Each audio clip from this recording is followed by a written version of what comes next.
U.S. public media stations face existential threat after cuts. According to the New York Times, the elimination of $500 million in federal support for public broadcasting has left NPR and PBS affiliates across the country struggling to survive. The cuts, pushed through by President Trump and Republicans in Congress, shut down the Corporation for Public Broadcasting and wiped out a key funding source for hundreds of local stations. In Warm Springs, Oregon, the tribal station KWSO may drop All Things Considered to focus on Native programming. In South Dakota, KILI Radio is selling off old records to keep the lights on.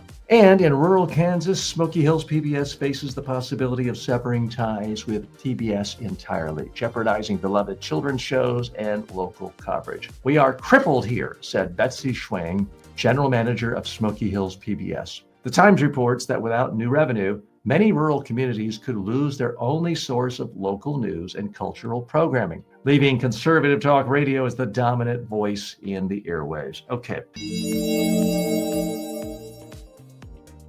So what's the real message here? Public television, public radio in America is finished as we know it. Will some programs survive? Yes, they will, but only if they cultivate strong relationships with their viewers, with their supporters. People willing to say, "I like you so much, here's my $10 a month." But that is going to mean that a lot of small stations in rural areas that provide the only source of news and information that isn't just Fox News rechanneled through local conservative hosts, they're going to be gone, and there's going to be an information void in many small communities around the country. That only makes democracy worse. Okay, let's dig a little deeper here. This is an area where I happen to be somewhat contrarian to a lot of my friends in the centrist position. By the way, if you're new to the show, I'm a sensible centrist. I voted for politicians of varying political parties. I'm a centrist, and I call it like it is.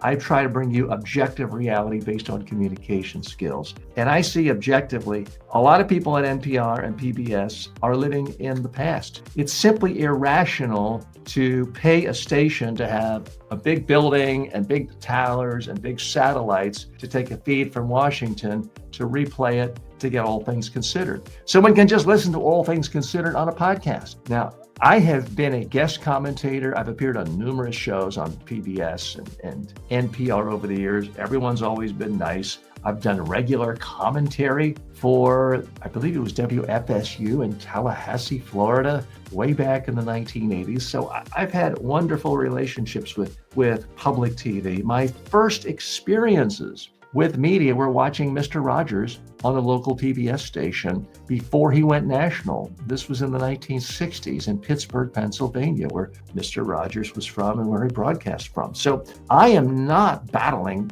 PBS for some ideological reason of thinking they're too far left or anything. That's frankly a bunch of nonsense. But I do think they're in the past with this idea you have to have big offices, big TV studios, the latest equipment, executives who go to conventions all the time. That's just not the way the modern world works. Now we're seeing it again and again in traditional commercial TV. You're seeing creators like, Stephen Colbert. He's going to lose his 200-person staff, and he's going to have a staff of about 5 for his podcast. And this podcast may end up getting more viewers than his CBS late night show. You simply don't need that much staff, that much overhead, that many buildings, that many big cameras anymore to really produce content. One of my beefs, frankly, with not only NPR, PBS, but with a lot of commercial broadcasting companies, is that so much money went for infrastructure and for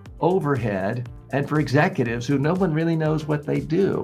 And this is back in the days when I was trying to make a name for myself as a commentator and a talk show host. I think the most I ever made was a Voice of America paying me $400, not an hour, not per commentary, but per month. And that was me giving them weekly commentaries broadcast around the world back in the 90s. So I've always kind of resented the fact that whether it's commercial TV and radio or public radio and TV, the person actually creating the show and putting their face on camera often were the ones paid the least, unless they got to the status of an Oprah Winfrey or a Howard Stern. And of course, PBS doesn't have those. We do live in an era now where the actual creator, the person taking the risk, the person putting their face on camera, putting their face on TikTok, they are the ones getting the biggest compensation. And at some level, I have to think that is a fairer thing. That is a good thing. In a perfect world, would we have public TV and radio with unlimited resources? Sure. But in a time when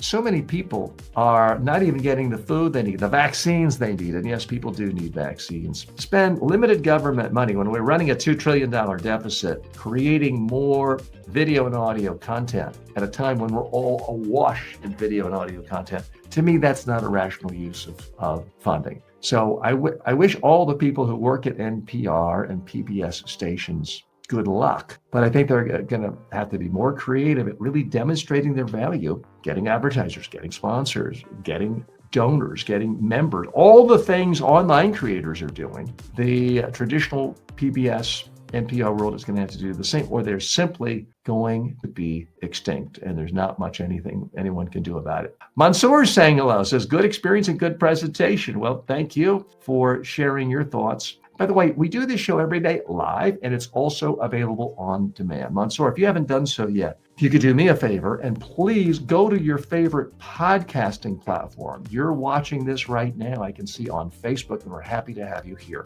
But if you ever listen to podcast on a podcast app, on Apple, on YouTube Music, on Spotify, on Podcatcher, on any of these podcasting apps, please search for Filtered with TJ Walker, follow or subscribe it, give it a rating, and leave a review. It would be extraordinarily helpful at this stage of our show's development because, well, we're less than 2 weeks old. The show will be 2 weeks old officially as a podcast on Wednesday. So reviews right now are very, very helpful and extremely useful. So please consider doing that. If you are watching this on YouTube, TikTok, anyplace else, please give us a thumbs up, like us, follow us, set the bell for notifications, leave comments. It would be very, very much appreciated.